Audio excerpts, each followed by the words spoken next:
Bonjour, donc à Selena, nous expérimentons sur notre système vibratoire quantique les éruptions solaires, enfin les influences du cosmos, des planètes, etc. Et nous avons été avertis par un site qui s'appelle SolAm d'une éjection coronale assez spectaculaire du Soleil, donc le 21 avril donc 2023.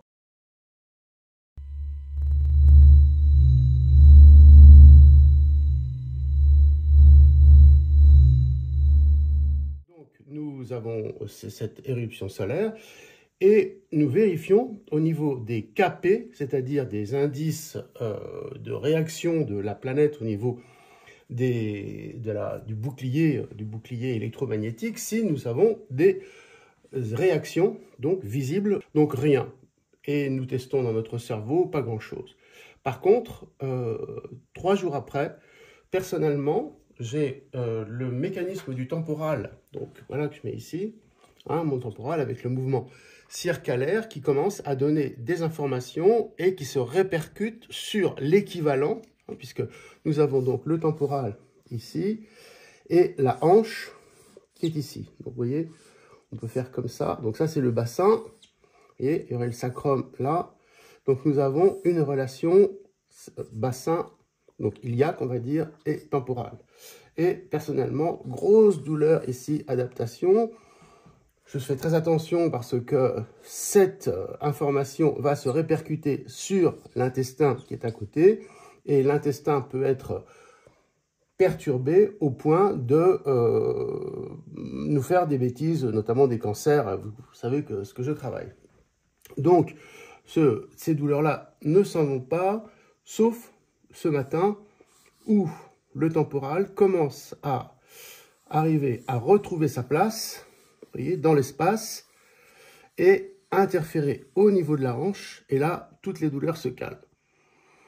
On regarde les informations au niveau des KP, donc on vous passe, et on est en KP 8, ce qui est exceptionnel. En général, au maximum, on arrive KP 5, KP 6, KP 8. Donc, ce qui se passe au niveau du mécanisme astrobiotique, c'est que nous avons donc les influences planétaires, donc voilà, je vais les mettre là, hein, bon, d'accord, qui arrivent du cosmos, donc du Soleil, des planètes, alors Vénus, Mars, etc., qui s'engouffrent dans notre corps, qui rentrent au niveau des antennes, notamment par le temporal, et qui vont être obligés d'être broyés, alchimisés plutôt, pour que eh bien, cette nourriture puisse se dispatcher dans le corps et contribuer à l'évolution, contribuer à notre bien-être, voilà, contribuer à nous faire fonctionner. Donc quand c'est trop, hein, par rapport aux filaments qui sont sortis le 21 avril, puisque là nous sommes 3 jours après, quand c'est trop, eh bien, le mécanisme bug. Et à ce moment-là, les douleurs apparaissent parce qu'il ne peut plus y avoir d'équilibre, il ne peut plus y avoir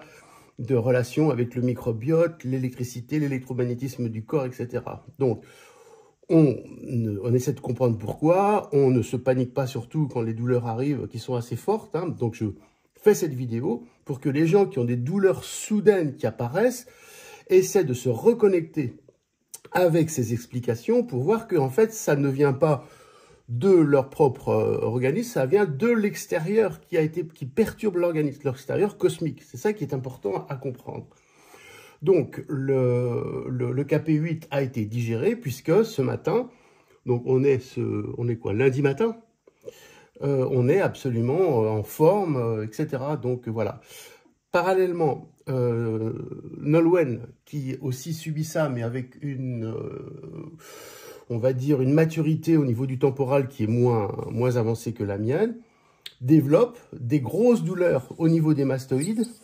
Alors, les mastoïdes, je vous le montre ici. Vous voyez, ça, c'est aussi un mécanisme d'antenne. Le mastoïde, c'est très curieux, hein, c'est spongieux à l'intérieur, c'est plein de trous, ça reçoit plein d'informations.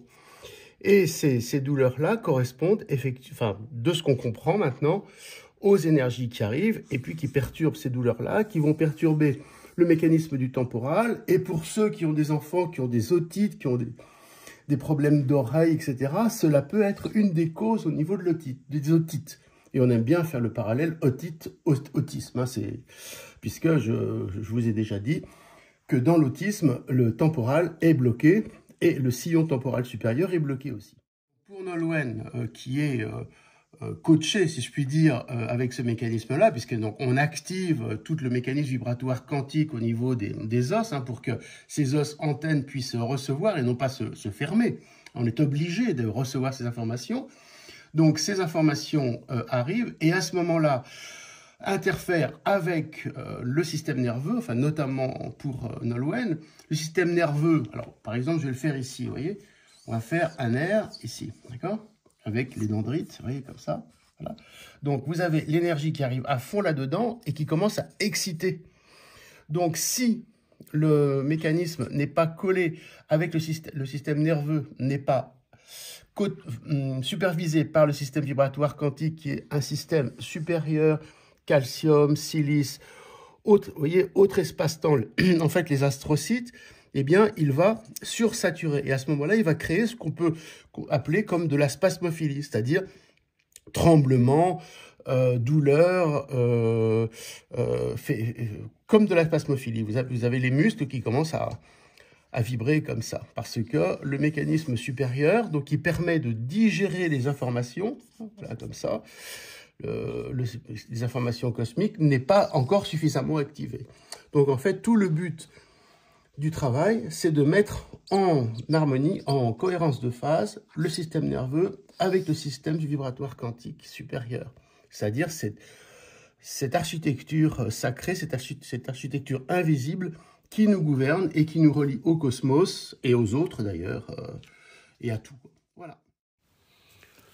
Maintenant, vous allez entendre le témoignage de Nolwenn par rapport à 2 réveils en spasmophilie que l'on associe aux éruptions solaires. En fait, hier soir, je suis allée me coucher normalement et 45 minutes à 1 heure après, je me réveille en état de stress organique ainsi que des tremblements qui commencent à venir et qui s'intensifient beaucoup. Donc ça dure une petite demi-heure. J'utilise la respiration biotique du yoga de danse afin de me calmer, de rediffuser la circulation énergétique dans le corps. Et ce matin, je regarde les KP puisque je n'avais pas regardé hier soir, bien que habituellement je fasse mes planètes, etc. Et donc je vois qu'on était en KP8. J'avais vu la prévision hier ou avant-hier et j'y croyais pas trop parce que c'est énorme. Et d'habitude, on est plutôt pour les gros KP à 6-7 maximum, mais bon, 8, je n'avais jamais vu. Et donc, je regarde la dernière fois où j'avais fait une sorte de crise de tétanie spasmophilie, et c'était le 23 mars, et là, stupéfaction, on était aussi à KP 6-7. Voilà l'histoire.